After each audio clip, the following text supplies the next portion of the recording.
Bonjour Manouya. Aujourd'hui, je reçois Marie-Hélène Houlet et Toarea Leboucher qui viennent nous parler de cette école atypique Horizon francophone. Bonjour. Bonjour. Alors donc Marie-Hélène, toi tu es la directrice de l'école. Il faudrait que tu nous expliques un peu le concept. C'est une école de français langue étrangère, c'est-à-dire nous enseignons la langue française à des étrangers. Voilà. Mais ce sont des étrangers que vous allez chercher sur la planète ou qui viennent à vous?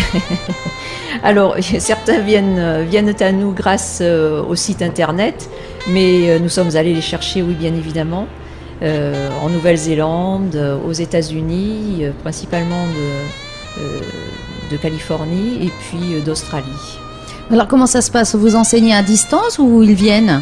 Non, ils viennent sur notre Fénois, ça c'est le but, c'est de les faire venir, évidemment qu'ils apprennent ou améliorent leur français et puis qu'ils découvrent la culture polynésienne. Donc ça leur permet d'apprendre le français en immersion. Tout à fait, voilà. Ce sont des cours de français en immersion. Comme vous allez envoyer vos enfants apprendre l'anglais en Nouvelle-Zélande, de la même manière, nous proposons des séjours linguistiques pour accueillir des jeunes ou moins jeunes, peu importe, hein. Même des adultes viennent s'inscrire dans notre école pour apprendre le français en immersion. Mais il y a une limite d'âge, ce sont des groupes, comment ça se passe? Pas de limite, on accueille des jeunes à partir de 14 ans, de l'âge de 14 ans, et après des adultes à tout âge. Hein. Oui, mais c'est pas forcément des groupes? Non, pas du tout, c'est pas forcément des groupes. Évidemment, nous travaillons principalement avec des groupes de scolaires.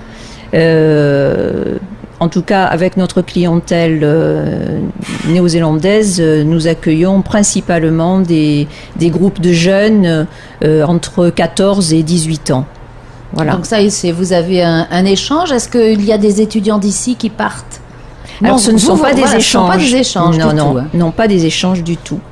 Ce sont des jeunes qui viennent, à qui on a proposé, par le biais de leur professeur de français, ce séjour linguistique. Alors, généralement, ils apprennent le français dans leur école. Hein. Ils sont en classe ils ont une classe de français. Ils ont déjà des bases. Bien sûr, ils ont déjà des bases. Voilà, puisque nous enseignons à tous les niveaux. Mais alors, quelle est la caractéristique du français langue étrangère? Est-ce qu'il y a une façon d'avoir le français autrement? Oui, c'est une méthode dynamique, interactive. Oui, qu'on appelle le FLE aussi. Hein. Voilà, c'est le FLE. Il faut en fait amener les gens à pratiquer le français le plus rapidement possible dans des situations de communication de la vie de tous les jours. C'est pour ça que vous leur proposez d'aller chez l'habitant alors?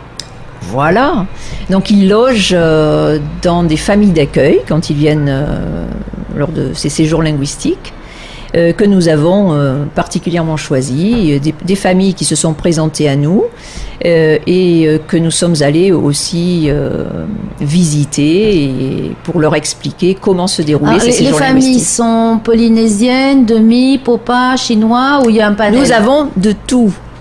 Mais nous avons des familles polynésiennes, nous avons des familles demi-chinoises polynésiennes, des familles popa également, mais une majorité de familles polynésiennes et demi. Alors, est-ce que les familles sont rétribuées? Alors, elles perçoivent des indemnités, oui. Comme en fait, ça se pratique en France, en métropole. Hein, oui, puisqu'il faut les loger, les nourrir. Voilà, bien sûr, elles sont indemnisées. Mais c'est pas ce qui... c'est pas l'appât du gain qui les incite à recevoir les jeunes. Pas ici, non. Pour avoir enseigné aussi le français langue étrangère en France, je pense que les jeunes n'avaient pas la même relation avec leur famille d'accueil là-bas. Et là, on sent cette envie de faire partager leur culture. Elle leur apporte énormément. Elle leur propose plein de choses en dehors des cours. C'est vraiment assez exceptionnel. Alors, c'est d'ailleurs toi, Réa, qui s'occupe un petit peu de la logistique. Oui, tout à fait. Donc, je réponds donc à chacune des demandes des établissements. Donc, toi, tu reçois sur Internet les demandes? Oui, tout à fait. Et bien souvent, directement aussi via on va dire, le bouche à oreille, parce que bien évidemment, les professeurs de français, par exemple, sur la Nouvelle-Zélande se connaissent. Ils ont c'est une petite communauté. Donc, ils prennent contact directement à Horizon francophone. Donc toi, tu te charges de dispatcher les enfants et de les mettre en relation avec les familles. Alors les familles, elles font l'effort de parler que français ou quand même on leur parle un petit peu en anglais? Bien évidemment, à leur arrivée, on essaye quand même de reposer, si vous voulez, leurs oreilles. Donc pour les aider dans un premier temps, pour la première rencontre, la première journée, on aide quand même avec l'anglais, mais généralement les enfants d'eux-mêmes demandent à ce qu'on revienne au français. Donc les familles font l'effort des deux côtés et ça se passe généralement très bien. Et ce sont des séjours qui durent combien de temps? De courte durée, sur des séjours pour des groupes scolaires de 10 à 12 jours. Ah bah c'est quand même conséquent. Oui. Ah, donc là ils ont le temps de bien connaître aussi la Polynésie. Je suppose qu'ils repartent, ils connaissent aussi des mots de tahitien. À leur arrivée, ils versent quelques larmes après avoir laissé derrière eux leur famille biologique.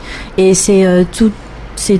C'est comme dans le Nord, ils pleurent en arrivant et ils pleurent en partant, comme dans le film. Oui, c'est tout à fait ça. Parce que justement, ils se sont liés aussi d'amitié, d'affection, de sympathie avec nos familles polynésiennes. Donc là, en fait, vous avez eu combien d'étudiants depuis le début, depuis 2003 quand même?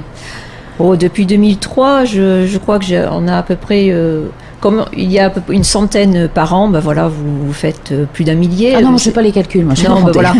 C'est, oui, plus de 1000 jeunes, 1000 étudiants. Et vous les revoyez de temps en temps? Ils restent en contact avec les familles? Oui. Oui, toi, Ria, je crois qu'on peut le dire. Certains jeunes continuent à correspondre avec ces familles. Certaines. On fait des échanges. Oui, on fait des échanges. Certains ont rencontré la famille du jeune en Nouvelle-Zélande lors d'un voyage touristique. Enfin, c'est vraiment, ce sont de belles histoires.